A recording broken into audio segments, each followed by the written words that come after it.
like this. I think some of you guys think it's easy for them to come on here. This is a divorce-proof club. I'm very excited about it, and I'm excited to have people who are actually willing to share their life with us here on YouTube in front of the entire world. I got 12 couples in Divorce Proof Club. One is willing to come live. I do 12 couples every 3 months. And I have done that for the past 2 years here at Divorce Proof Club. This is season 7, and we actually do stop divorces. Would you guys think if y'all were married, this might stop your divorce? Yeah. luckily, we're not trying to stop a divorce. We're trying to prevent a divorce, even the conversation. Yeah. And that's why I'm so happy y'all are here, because people get to see preventative care as well, and people who care enough to want to prevent. Like, why isn't that more people who really want to do the work up front, but maybe they think they are doing it? Do you think that most people think we are doing the work? I think they think they have the tools already. That you say you think they don't think they have to do any work? I think they think that they have it already. They got it. Like, they got it figured out. They think we're in love. We're about to get married. That's all we need is love. Mm-hmm. Did you hear the guy on the call tonight when I said, well, why did you get married? Like, what was the purpose? And what his response was. Mm-hmm. It was nothing. It was like, because I wanted to be with you forever. Yeah. Is that everybody's thought? Why are y'all getting married? Prior to this course, don't say nothing from this course. Why would you all want to get married? Like, what would be the purpose? I think because we wanted to have a partnership that healed our generational lineage as one. Well, y'all were closer to the purpose. When I say the purpose is growth, it sounds like you wanted to get together to grow beyond your old patterns, your old lineage. Mm-hmm. That is deep. Is that really it, Orlando, was for you? Or did you learn that? How did you come across that thought pattern? Honestly, I just wanted to be happy. I wanted to be happy, and I thought that having somebody by your side can like bring this happiness, because like finding happiness as a sole person alone what is much harder than doing it with somebody. So I thought, like, being married and finding somebody will bring this like other level of joy and happiness to your life that you can't access unless you have somebody. But within doing that, I I thought that like not having tools, but just being yourself was enough. So I didn't really, I don't really need anything. I didn't need any tools. I just thought like, oh yeah, I'm a guy, and just being me is enough. And, you should look at me and just want to respect me and be loyal to me. Right. Duh. Doesn't mean just because you're a guy, just because you're a great guy. Yeah, I'm a great guy. I'm a man. So you should respect and be loyal. And I don't really need any tools to help this relationship. Just loving me is enough. And I think that's how a lot of men like go about it. Wow. Mm-hmm. So when you think about now what you're picking up here, I want, tonight we are going to use the tools. Every week we use the tools, guys. We're using up-level communication, which you can see in my background, which is a framework, the only actual communication framework written by a person of African-American descent. So there are 3 major frameworks: nonviolent communication. You've heard of that? Yeah, we read that one. What did you think? I liked the observation of your own feelings, because I don't think a lot of people take the time to observe their own feelings and then to request what they need. I don't think a lot of people take that time. But the book overall is kind of very sterile, and there's a lot of just like repetitive examples that I don't really think make it easier to implement. Yeah. Right.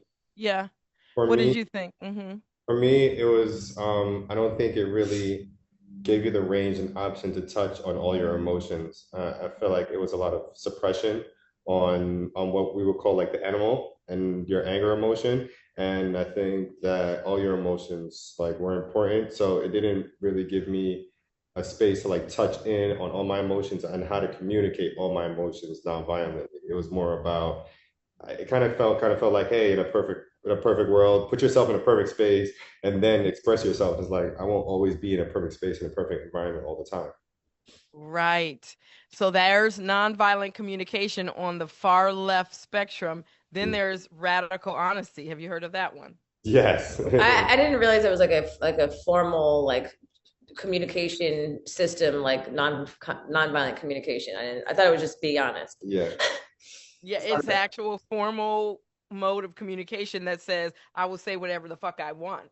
You know, it's like I'm radically honest, but the concern with both of those, in my view, and where up level, in my view, in my from my ego's perspective, is the best because they don't make you determine who is speaking. Right. So I'm being radically honest with you, and I think I'm telling the what? The truth, knowing that there's more than one truth and that someone can feel totally different from you, and that's valid. Yeah. And not me knowing myself that I'm not sharing the truth. I think I'm sharing the truth. That is a problem. That's the centrifugal communication problem. Yeah. Mm-hmm. And that no one in either of those segments identified this yet. And Lilo, me, a Black girl from Detroit, has come up with up-level communication. I just think I'm a fabulous being. I love it. And I love that you all are going to show us how it works tonight. You're going to vent. Last week, we heard a nice, hefty vent from Sister Milah. And Milah went on in. And we're proud of that you were vulnerable enough to do that. Now let me show everybody, because they're probably like, if they're watching for the first time, they're saying, what exactly is this? What is a vent?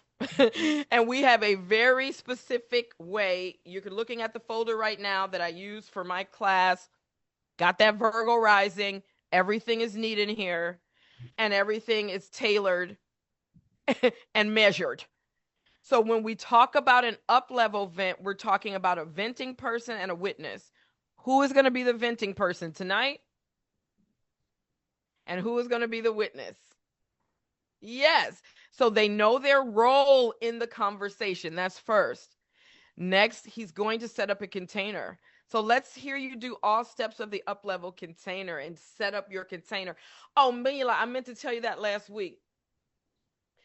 Jamila, I felt like, oh my gosh, I should have stopped her and made her set up a tighter container. How do you set up a tighter container? Isn't that a good question? So when I really am about to go off, for real, and I really have a dark vent, I'm at a 10, I'm going to set up a real big container. Like, you've really done nothing wrong.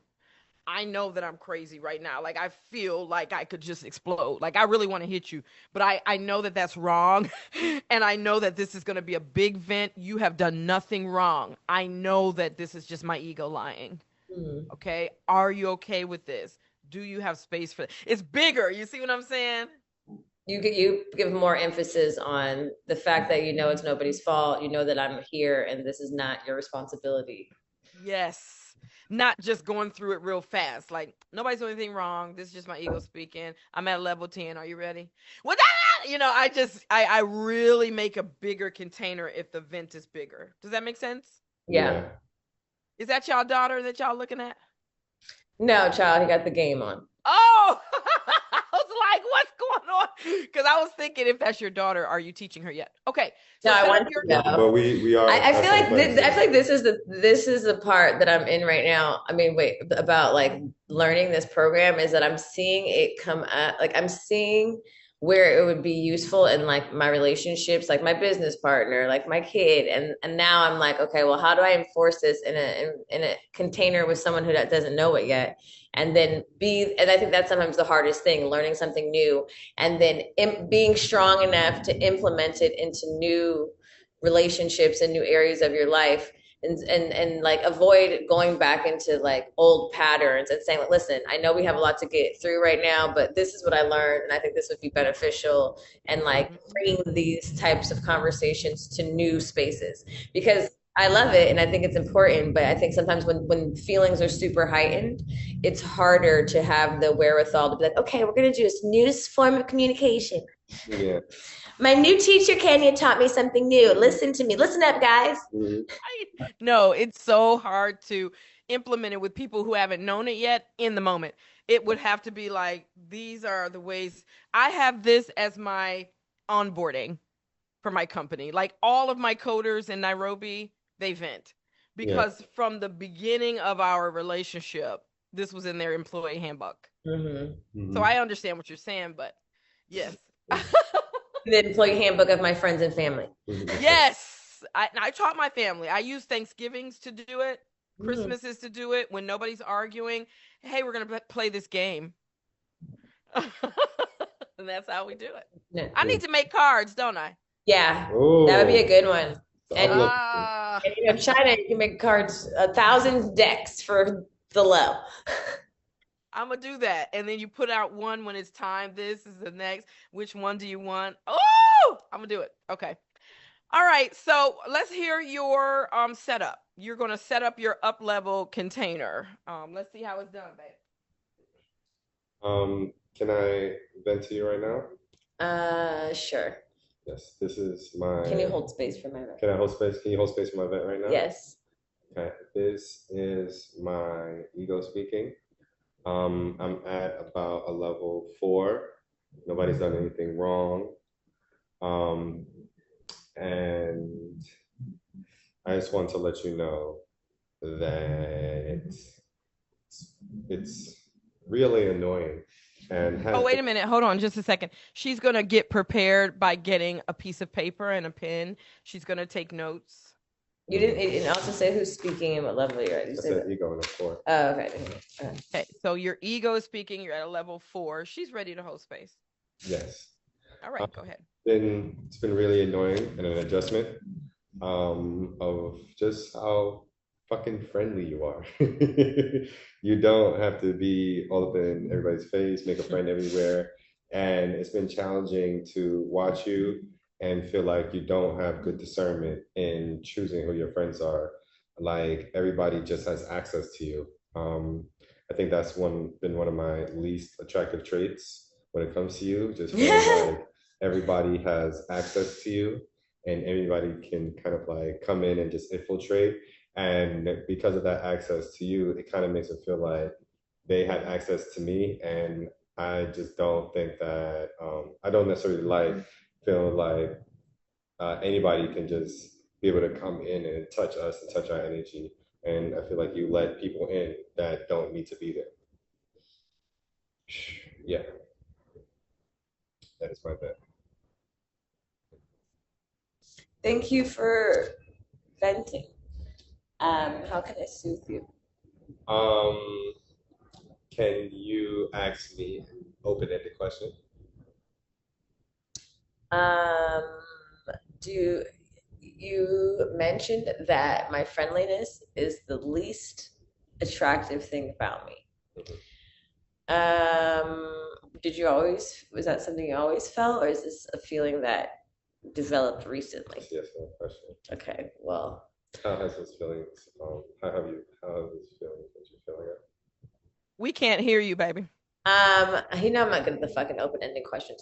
How Now hold on. Did you ask him an open-ended question? He said it was I yes said or the no. soothing. I asked her if she can ask me an open-ended question. And then Okay. that you mentioned that this is your least favorite trait about me. Have you always felt that way, or is it something that developed recently? So I guess that is a yes or no question. So, Yeah, just ask him why he feels that way, or what do you want to know about it? yeah. Why do you feel this way? Is this like an overall arching belief, or is this in a specific situation that you feel this way? Okay. Um, this isn't an overarching belief. Like I said,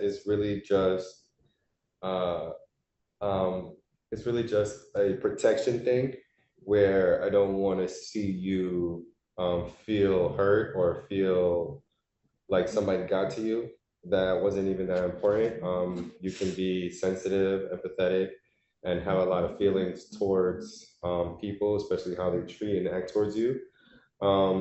And I don't want anybody to have that kind of access to you where they can make you feel away or make you feel any other emotion other than good. And so I don't like seeing that. And another part of that is after they do something that you don't like, you're gonna come complain back to me, and I don't really like hearing complaining. Okay, how does it make you feel? Thank you for sharing. Where are you at now? I am down to a 2. Okay, soothe you further. Can you just give me a hug and a kiss? Yes. Mm. How are you feeling now? I am down to a zero. Good. Wonderful. That was a quickie. I love quickies. This, So, this what did you say? I was gonna say this one really stood out to me because after I learned about proclivity, I was okay. Like I used to really feel a way about that, her friendliness. And then after a while, I got to a point where it got kind of manageable with me. Like You realize you're fucking friendly too? so that I was like Well, that. It let's was let's let's walk them slowly yeah. into the concept because I Mhm. think that they're hearing what you're saying like, wow, I do that too. Yeah, But I don't know that everybody watching would understand what the word proclivity means. So yeah, let's pull up one of your charts. You don't have one here yet, right? No. No, he did. He had one to the left. The Oh, first, it was ours. It's both of ours, but his is on there. oh, okay. Is this it right here? Yeah, I Yeah. think so. Yeah. So these are the next steps when yeah, you are processing. When we move from up level, and again, all of this is available in my book, Up Level Communication, which is sort of a jokey book because you're not going to read this book and really do it, but you can understand the process. Okay. Doing it is what they're doing. We're doing it in community.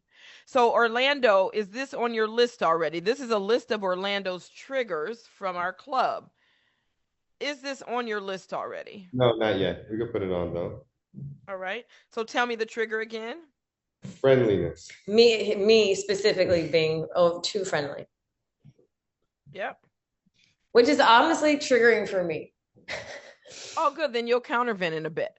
Okay. Mhm.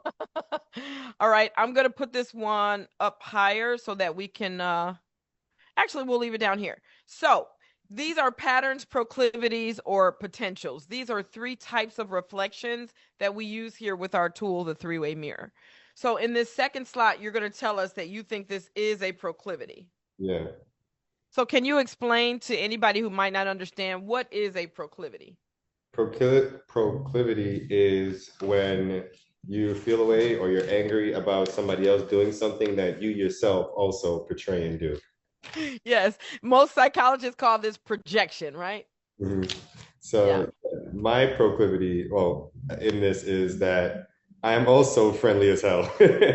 And I realized, like I was saying, when I realized what proclivity is, I thought about this one specifically, and I realized where it stemmed from, that I was never the priority, or got the most attention in my house for my mom, because any attention that came to me always was associated or reverted back to her being all into my dad. So I never felt like prioritized. So now I've grown to be a person that really likes attention from the people that I like it from. And when Mila is giving somebody else attention, I getting my feelings about it because I like the attention and I like to feel prioritized.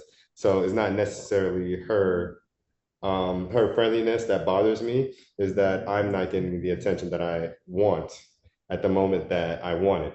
So this is a proclivity and a pattern. Yes, a proclivity and a pattern. Nice. Look at that. That's smart. Double whammy. Yeah, Double header. All yeah. right. And That's what I so realized. go, go ahead. You just realized that? Yeah, no, I was saying I realized that and I was able to align it with proclivity when we learned it a week ago. And so now like understanding and explaining my feelings on things have become a lot easier and a lot better, with knowing or having the knowledge of these things. Wow. I'm so happy to hear that because, you know, it used to be that Jamila's doing something Yeah. and she's doing this and I have to stop her from doing it. So now what is it? Where's the focus and energy? Um, the focus and energy is uh loving her for loving people. I would, yeah, acceptance. And I do know that I actually want my person to be a nice and kind person. And usually the nice and kind people are friendly and people gravitate to them and people do gravitate to her because she has traits of someone that you would gravitate to. Like she listens well, she asks questions, she's caring, she's empathetic. And these are she's fun. And these are all traits that people gravitate to.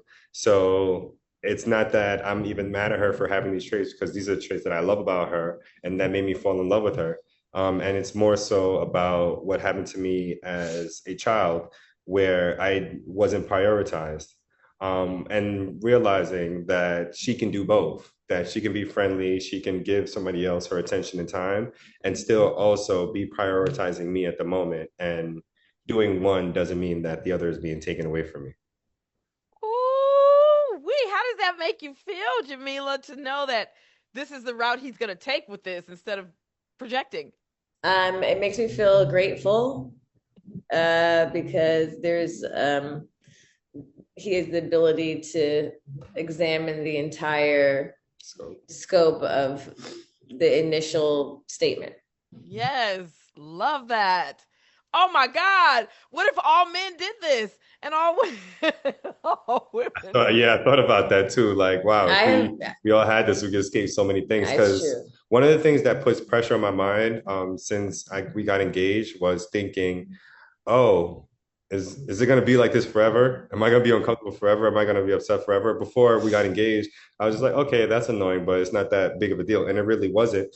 But now that once we got engaged, I started thinking about the things that aren't that big of a deal and thinking like, oh, is this gonna be not that big of a deal forever? In 10 years, it's gonna go from not that big of a deal to really being like sitting on my chest. Oh, is that what you're feeling? Yeah. So now that I have this understanding, I have one less thing that's on my mind, that's weighing on me, one less worry and one less pressure on the relationship. And I feel like as time goes on, if this thing sits there and weighs there, then every time I see her being friendly, it's going to get worse and worse and worse and build up to a place that it never had to be. And the whole time, it was never Mila's fault in the first place. It was my mom's.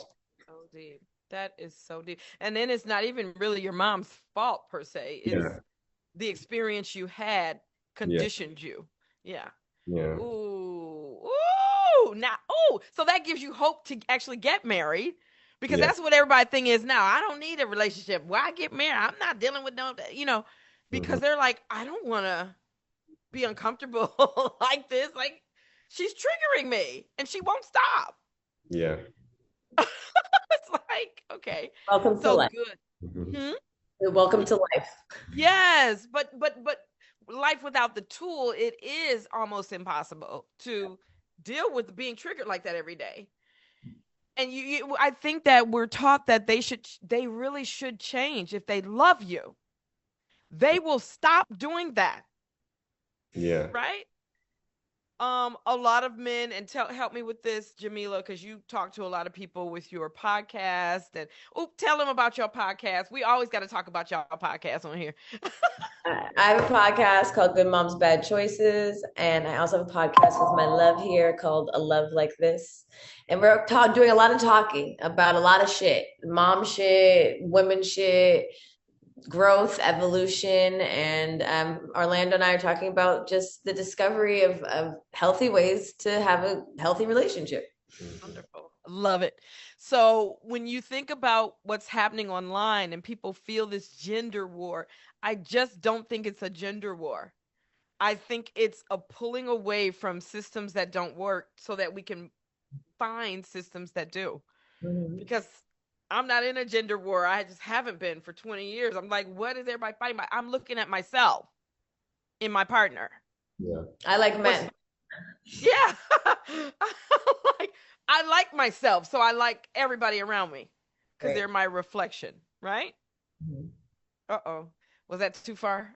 No, Yeah. I'm tired of the gender wars, and I also feel like it's like, yeah, it's a breaking away from like archaic stereotype, like this archaic stereotypes that we've been socialized and conditioned to believe. And I think we're also like at the brink of it where people are starting to wake up. And so, like I said, the men the patriarchy is shifting, and it's harder for them to let go because they've been privileged from it. They've been, when you've afforded the privilege of the system, it's harder to release it. It's harder to fuck these bitches, they're hoes, they want to fucking suck, and so do I, but that's not the point. Right. Because that's what you've been conditioned to believe for so long. So I do think like it seems like it's men hate women because a little bit they do, but eventually the new belief systems are going to come in, and they're going to see that partnership is way more productive than ownership. Right. Partnership is way more productive and effective than ownership, everyone. I love that. So you got a countervent. I hope I didn't talk you off the ledge of feeling your feelings about what he said. No, I still have. I have a little something to say. Good. But I was going to say, being talked off the ledge, now that you know about processing, it talks you off the ledge of real heavy vents, doesn't it? Because you're thinking and knowing. I already started processing before I've had the event. There you are. But we're not going to do that because that's called bypassing. So let's get into the vent. Do you have space for me to vent? Yes. Okay, I'm at a 4. Okay. This is my ego speaking, maybe some of my animal. No one's done anything wrong. But based on the things that you said, I realized that statement triggers. Yeah, can you take notes? Take notes. That statement triggers the fuck out of me because I've been told by other insecure relationships that I'm too friendly. I'm too friendly. I'm too friendly. And when fucking world has friendly ever been a negative fucking attribute? You want a bitch? You want a fucking non-friendly bitch? You want an evil bitch? I don't know what kind of bitch you want, but one of the things I can agree that I could probably have more discernment, and I know that I've learned that this last year in the friendships that I've been I've allowed in our space. But I also feel like this is my superpower. This is who I am. This is deeply ingrained in who I am because this is a part of my purpose. People do gravitate towards me easily because this is a part of my messaging. This is how I relate to the world, and this is what gives me energy. I really would like you to take some time to reflect on the fact that, nigga, you are very fucking friendly too. And I think that we are actually like, the dynamic of our friendships right now is, you live in a city where I'm from. All of my friends are here. Your friends are somewhere else. So you're living a little bit, you've plopped yourself out of your world into mine. And I have a lot of female friends, and I share you with a lot of those friends, as I would love you to. I want you to be the man in our tribe. I want people to depend on you. I want people to feel comfortable with you and come, have advice from you, spend time with you. That is something that I do enjoy. However, if we're talking about being friendly and shit, you're very friendly, specifically to all my friends. You're everybody's boyfriend, and that is annoying sometimes. However, I recognize that this is a part of who you are, and this is part of the reason that I love you. And the part of the reason we get along so well is because we're both friendly fucking people. I don't know if you've ever dated a mean ass bitch, but I've dated a mean ass man, and it was not fun. People wanted to come over. He's acting like a dick. He's in the back room. I don't even know why. What's the problem? We mesh on the fact that we are people. Our house is a safe haven for our friends and for our people. People feel comfortable coming to us individually or together, and that's a blessing. And I really would like you to recognize that before attacking my character and saying the thing you hate most about me is my friendliness. I think you should be more intentional with your words. And I think that it's a projection because I do give you a lot of attention. That's it. Thank you for venting. How may I soothe you? Can you give me a simulation? Sure. What would you like me to simulate? I would like you to say, Milah, I love how friendly you are. Actually, your friendliness is what brought me here. This is why I'm here, because you're so friendly. And I love the way you love your community and your friends and the way you love me. And I recognize how much attention you give me. while being friendly, despite the fact that you might have made two bad friendship decisions in the last 6 months. Actually, the last 3 years, just two bad friendship decisions. And you were on board. I didn't force you to be on any of those friendships. Go. Well, Mila, I gotta let you know, I love your friendliness. Honestly, that's the reason why I moved all the way across the country from New York to LA because you were friendly. You were friendly to me, and I loved it. You also allowed me to be friends with your friends, your group of friends in LA, and even titled me the tribe husband because you want me to be as friendly as you are because you lived with some assholes before and they're mean. You don't like mean people. Um, I mean, you've only had two bad friendships that pop up in the last 3 years, but who's really counting? Then that's not really important because think about the plethora of all the other good relationships that we've had within those years, and that's amazing. And honestly, I was on board for those bad friendships too. So you're not even at fault to blame it. I mean, partially, and it could be my fault also because I be cooking for everybody and making them feel welcome and coming to our safe haven, making them feel friendly. So I'd be on board with on the friendly ship. So I just want to let you know that yes, you're not alone. I be it's my fault as well. Thank you. You're welcome. What level are you at now? I'm at a 1. Okay. Is there anywhere else that I can soothe you right now? Yeah, can you I mean I'm sure you've been called friendly in some of your relationships from your ex bitches. Can you give me some empathy about the statement that you just made? Of course, I can give you empathy. Mila, I empathize with you being called too friendly and things like that. I understand how you may feel getting that from not only from a stranger, but even from somebody that you love. I've also been told in my past or past relationships that I am too friendly and or very flirtatious. So and all the time I thought I was very safe and platonic and just being nice, and it was taken another way that I wasn't trying to put off or wasn't my intentions. So yeah, once again, I understand where you're coming from with hearing the words too friendly and how it could be triggering. Especially as a woman. Especially as a woman and how it can just come off based on coming from men And how friendly it can be synonymous with hoe. and how friendly can I understand how friendly you taking it as friendly could be synonymous with a hoe because men mean it that with that kind of intention. So I empathize with you. I can see how it could be taken the wrong way. And I've also been in those positions and it's been uncomfortable to hear that when that is not even my intention. So I empathize with you. Thank you. You're welcome. What Does level that support you at all? does that support you at all? Yes. What level does that bring you to? I'm at a 1. You're at a 1? Okay. How She's else? still at a 1. She was at a 1 before. That didn't. Can you give me a kiss? I can give you a kiss. You're welcome. How does that support you? It supports me a lot. I'm at a 0. It's very All good. right. Well, let's process that little trigger poo. We like that one. I understand. Ew, we have such triggers around being called anywhere near a hole, don't we? And the fact that friendly, I know that friendly is synonymous with being a hoe. The trauma that I have is that's what men do. Yeah.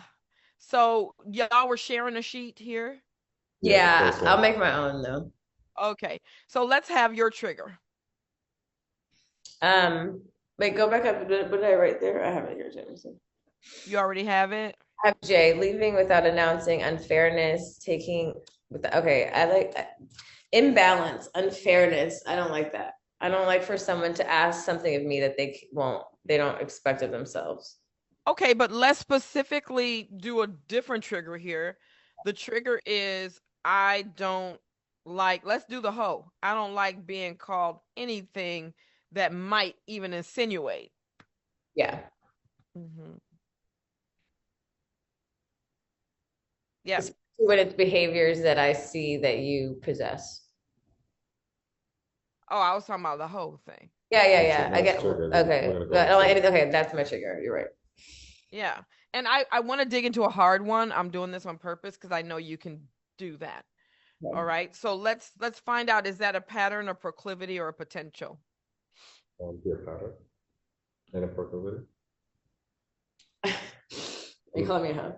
No. Is that a proclivity? I'm triggered when you call me a hoe because I'm a hoe. I get to do it. No. No, I'm doing it from my perspective. Okay. Yes, she's doing it from her. Orlando, she's gonna think about this. Hush. I'm trying to understand. Trying to process for her. Uh, I think it's a pattern. Okay. So when is the first time you felt triggered around that concept? Um, Maybe I think growing up, just being called fast because I wanted to wear makeup. I had cleavage. I was a sensual young lady because I'm a sensual adult woman and I'm a woman. So I think growing up, hearing my grandma call me fast, asking about my outfit selections, and just people in my community make comments even as like a young girl. Yeah, that must have been really painful. Why were they so uptight? I don't know because they're black. Just kidding. That's Oh, of I think that's course. I think that's cultural. Yep. Um, and also I think Christianity, my grandma's a Christian and just systematically what we've been told is this equals this in the black community specifically.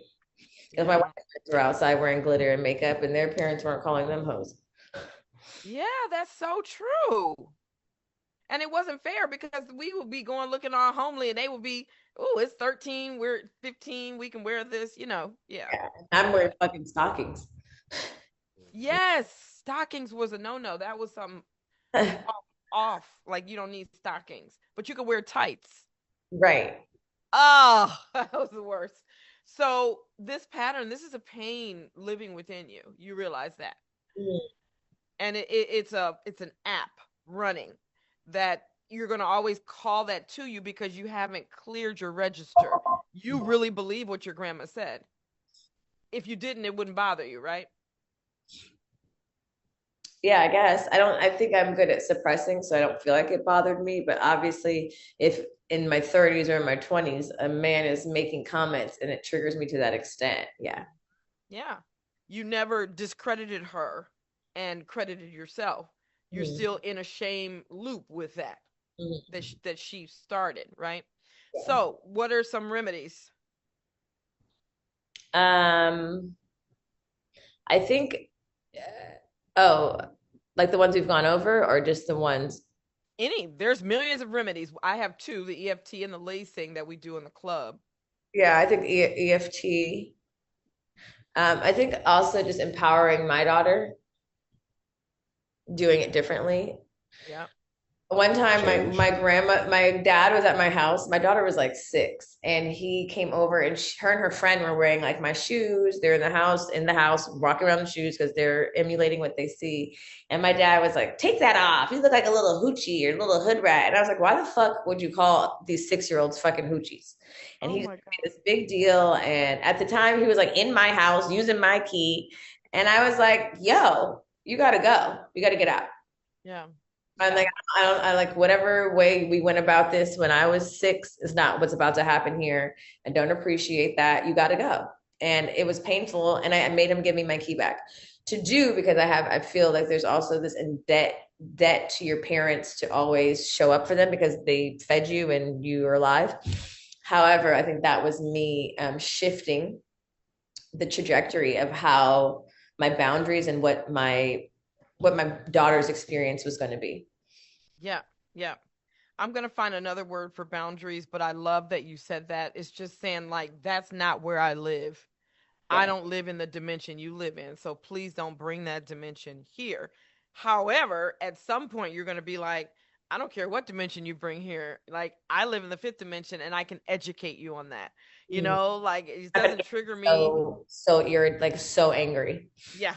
It wouldn't even trigger you. You'd be like, what are you talking about? Like, we live on a whole nother planet. There's nothing wrong with, look, you guys look great. These guys are just old fogies. They still on the old program.